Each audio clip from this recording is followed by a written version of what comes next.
United states of আমেরিকাতে একটা conference হয়েছিল। ওই কনফারেন্সটা হচ্ছে পৃথিবীর যত ধর্মগ্রন্থ আছে সবগুলো ধর্মগ্রন্থের 10 মিনিটের আবৃত্তি শোনানো হবে। কয় মিনিট? চিল্লায় বলেন। ওখানে গিয়েছে শ্রীমত ভগবত গীতা, গিয়েছে বাইবেল, ত্রিপিটক, দশাতীর, Veda, Purana, Ramayana, Dighanikaya, Yahwist, sacerdotal, Talmud, Torah, Old Testament, New Testament, Zend Avesta এবং আল্লাহর কোরআনও। কোন সুবহানাল্লাহ। চীনের প্রাচীন ধর্ম কনফুসিয়াসের পাণ্ডুলিপি গিয়েছে। যারা আগুনকে পূজা করে, অগ্নি উপাসক, আগুন দেখলে নমস্তে নমস্তে গায়, তারাও গিয়েছে। 10 মিনিট করে সময়। এই কনফারেন্সের উদ্দেশ্য হচ্ছে এইটা চেক করা, in order to check which book, which recitation of the holy book is the most excellent recitation ever.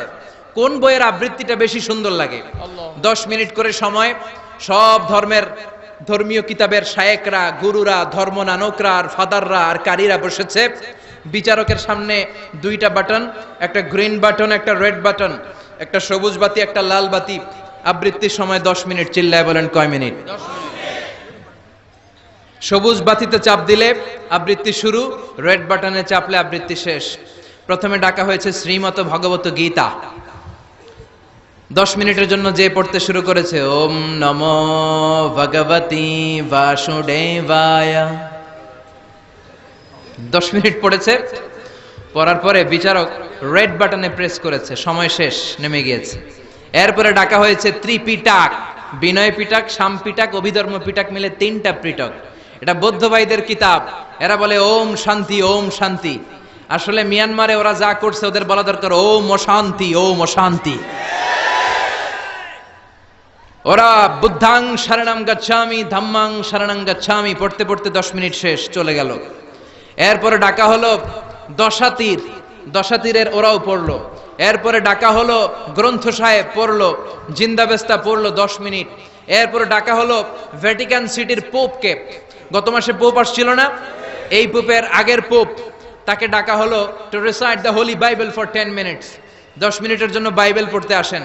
উনি এসে ওনাদের বাইবেল পড়ে গেল 10 মিনিটের জন্য। ওনার বাড়ি হচ্ছে ভ্যাটিকান সিটিতে, ইটালির রোমের মাঝখানে স্বায়ত্তশাসিত একটা আলাদা দেশ আছে।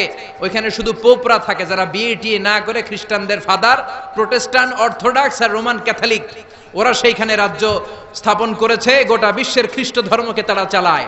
তারা 10 মিনিট সব ধর্ম গ্রন্থের আবৃত্তি এবং তেলাওয়াতের পরে সর্বশেষে মুসলমানদের ধর্মগ্রন্থ কোরআন আবৃত্তি করার জন্য ডাকা হয়েছে। এসেছে মিশরের কারি Abdul Basit ibn Abdus Samad.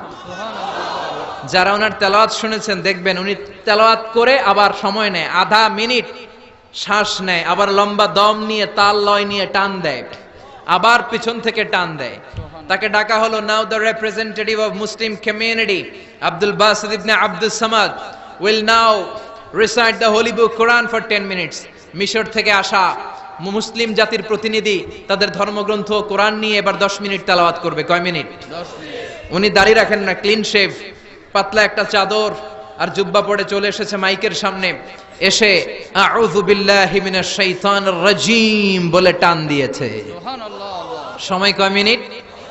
উনি সূরা ফাতিহা পড়তে সময় নিয়ে নিয়েছে 13 মিনিট। সুবহানাল্লাহ। শ্রীমত ভগবত গীতাওয়ালারা হাততালি দেয়, সময় শেষ, কোরআন গেছে। কিন্তু কি আজীব তামাশা, বিচারক তো লালবাতি চাপে না। বিচারককে লালবাতি চাপার বিষয়টা ভুলিয়ে দিয়েছে কে? আল্লাহ। কেউ যেটা পারে না সেটা পারে কে? আল্লাহ। আব্দুল বাসিত কয় এই তো সুযোগ, আল্লাহু আকবার, পাইছি আমি। বিচারক যেহেতু লালবাতি চাপে না, আমি আরেকটা সূরা ধরি। উনি কোরআনের সবচেয়ে সুন্দর সূরা, সূরা আর রহমান তেলাওয়াত শুরু করলেন। উনি উনার গলায় আল্লাহ যত সুর দিয়েছিলেন সব সুর, দরদ, আদর ঢেলে দিয়ে সুরের ঝংকার তুলে পুরো কনফারেন্সকে মাতিয়ে দিলেন। 15 মিনিট হয়ে যায়, বিচারক লালবাতি চাপে না। 20 মিনিট, 25 মিনিট, 30 মিনিট হয়ে যায়, লালবাতি চাপে না। এদিকে অর্গানাইজিং কমিটির প্রধান চেয়ার থেকে উঠে এসে বিচারকের গায়ে ধাক্কা দিয়ে বলে, এই man, what's the hell are you doing here? What's wrong with you? Why aren't you pressing the red button? লাল বাতি চাপুস না কেন? ওরে ধাক্কা দেওয়ার পরে বিচারক ভূত দেখার মতো চমকে উঠছে। কি? আল্লাহ। হ্যাঁ, লাল বাতি। আল্লাহ।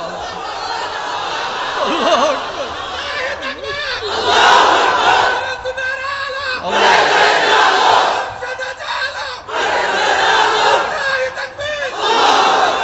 অর্গানাইজিং কমিটির চেয়ারম্যান যখন ধাক্কা দিছে, why aren't you pressing the red button, তুমি লাল বাতি চাপো না কেন? ভিমডি খেয়ে ওর সালাপ দিয়ে কি, হ্যাঁ লাল বাতি, নীল বাতি, কোন বাতি, কোন বাতি? হুশ নাই, ওর হুশ নিয়ে গেছে কে? আবার যখন আব্দুল বাসিদের তেলাওয়াতের দিকে তাকায় আবার বেহুশ। না পেরে বিচারক দাঁড়িয়ে বলে, oh Abdul Basit ibn Abdul Samad, come from Egypt, there is no time limits for you, recite as much as you wish. O Abdul Basit, আজকের এই প্রতিযোগিতায় তোর জন্য তেলাওয়াতের কোনো সময় নাই, তোর যত মনে চায় তুই পড়ে যা।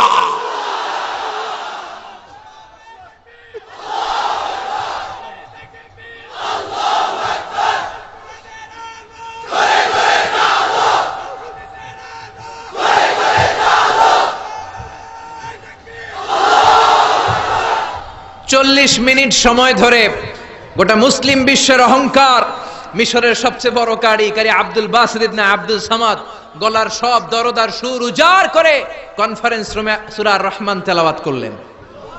কনফারেন্স শেষ হলো, ওই বিচারকের বিরুদ্ধে মামলা হলো তিনটা। কয়টা? যেহেতু আন্তর্জাতিক কম্পিটিশন, আন্তর্জাতিক আদালতে মামলা, সুইজারল্যান্ডের দি হেগে মামলা। হ্যান্ডকাফ পরিয়ে বিচারককে নেওয়া হয়েছে। মাননীয় আদালত বলে, why made you partiality between the books? You have given to Bible 10 minutes, you have given to Srimata Bhagavata Gita 10 minutes, you have given to Tripitaka 10 minutes, why have you given extra 30 minutes for Quran? সব ধর্মগ্রন্থরে 10 minute দেওয়ার কথা, বাইবেলরে দিলি 10, শ্রীমত ভগবত গীতারে দিলি 10, ত্রিপিটকরে 10, কোরআনরে অতিরিক্ত 30 minute, মানে আগের 10 আর 30 মিলে 40 minute দিলি কেন? বিচারক বলে, অনারেবল জাজ, I have a humble question to you. মাননীয় আদালত, আমার একটা বিনয়ের প্রশ্ন আছে। আদালত তো টাসকি খেয়ে গেছে, কিরে আমার এবার প্রশ্ন করে কেন? বিচারক বলে, আমার প্রশ্ন হচ্ছে, বিচারক তো আমি নিজে হই নাই, জাজ তো আমারে আপনারাই বানাইছেন।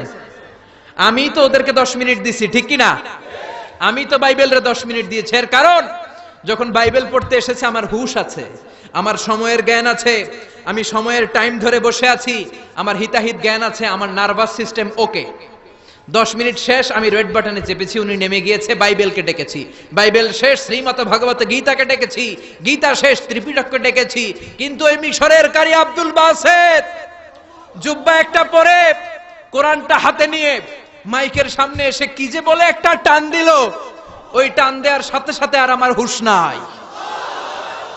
আমি কি সাগরের উপর, নাকি মহাশূন্যে, নাকি জমিনের অতল গহ্বরে? আমি কোথায় বসে আছি, আমি কোথায় দাঁড়িয়ে আছি, আমি নিজেই জানি না। আমার সময়ের কোনো জ্ঞান নাই, আমার হিতাহিত বুদ্ধি নাই, আমার নার্ভাস সিস্টেম ফল ডাউন করেছে, আমার শরীরে ভাইব্রেশন শুরু হয়েছে, কাঁপুনি শুরু হয়েছে। মাননীয় আদালত, যখন একটা মানুষের হিতাহিত জ্ঞান থাকে না, যখন একটা মানুষের সময়ে কোনো বিবেক বুদ্ধি থাকে না, যখন কারো নার্ভাস সিস্টেম ফল ডাউন করে, কি এক মন্ত্র সে পড়তে শুরু করলো, আমার হুশ সে কেড়ে নিল, আমি কিছুই বুঝতে পারছি না। যখন আমি আমার সাথে নাই, যখন আমার হুশ নাই, যখন আমার নার্ভাস সিস্টেম ফল ডাউন করেছে, এরকম একটা পরিস্থিতিতে যখন আমি medically unfit, how can I press the red button? You answer me. কেমন করে আমি লাল বাতি চাপবো তুমি বলো? প্রিয় ভাইয়েরা, আপনারা যারা আইন নিয়ে পড়াশোনা করেন তারা জানেন, কেউ যদি মেডিকেলি আনফিট থাকে তার কোনো বিচার হয় না, ঠিক কিনা? পাগল খুন করলেও বিচার নাই, ঠিক কিনা? সে কোরআনকে অতিরিক্ত সম্মান দেওয়ার কারণে সর্বশেষে এই বিচারকের কোনো বিচারই হয় নাই। বেকসুর খালাসের ব্যবস্থা এই বিচারককে করে দিয়েছে কে? এই জন্য ওই কোরআন ধরতে রাজি আছে মুসলমান, পড়তে রাজি আছে মুসলমান, ওই কোরআনের জন্য মরতে রাজি আছে মুসলমান।